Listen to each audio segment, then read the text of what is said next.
Bonjour à toutes et à tous et bienvenue dans cette nouvelle Minute Éducatech. Je me trouve aujourd'hui avec Carlos Coelho. Bonjour monsieur. Bonjour. Ravi de vous retrouver. Vous travaillez chez Texas Instruments. Alors vous avez quelque part bercé aussi des générations et des générations avec vos produits, avec vos outils. Est-ce que vous voulez bien, malgré tout pour celles et ceux qui ne connaissent pas ce que vous faites, nous présenter justement vos produits et vos missions? Oui, bien sûr.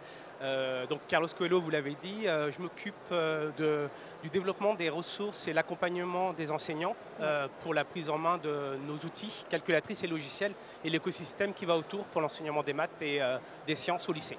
D'accord. C'est un sujet d'actualité, l'enseignement des maths et des sciences, effectivement, au lycée.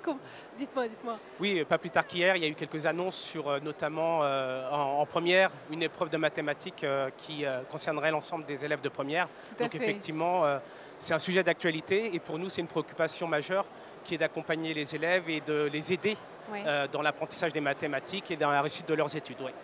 Parce qu'effectivement, on l'oublie souvent, mais vous faites bien plus que de simples produits à la disposition d'élèves. Quelque part, vous les aidez aussi à prendre confiance dans ces matières qui peuvent parfois, c'est vrai, être un peu difficiles ou avoir une mauvaise notoriété. C'est important, les maths aussi. Pourquoi c'est important aussi pour vous d'être ici, présent à Educatech cette année? C'est important pour nous, d'une part, de prendre la température des préoccupations institutionnelles, parce que le ministère et ses divers représentants sont là pour exprimer leurs attentes et leurs préoccupations, donc in fine pour y répondre. Et d'autre part, c'est important pour nous pour présenter ce qu'on propose pour l'enseignement des mathématiques avec nos solutions et l'évolution.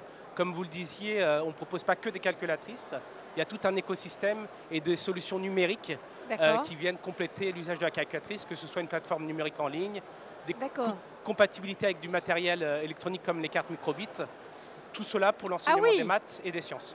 Donc en fait, vous travaillez aussi sur les algorithmes, l'enseignement du code, j'imagine, etc. Oui, en effet. Parce que ça, on ne pense pas forcément à ça quand on pense à Texas Instruments. En fait, dans l'enseignement des mathématiques, l'algorithmique et la programmation Python est devenue une obligation de l'enseignement depuis 2019. Et donc du coup, on a évolué, on a innové et nos solutions permettent aujourd'hui de programmer en Python et de contrôler du matériel comme des cartes à microcontrôleurs, des robots, pour rendre l'enseignement des maths plus ludique et plus attractif pour les élèves. Ça s'appelle Texas Instruments en tout cas. Merci d'avoir été parmi nous aujourd'hui pour cette Minute Éducatech. On vous souhaite beaucoup de succès bien sûr sur le salon et puis bien sûr après au service des mathématiques et des sciences chez les jeunes. Et puis nous on se retrouve très vite pour une nouvelle Minute Éducatech.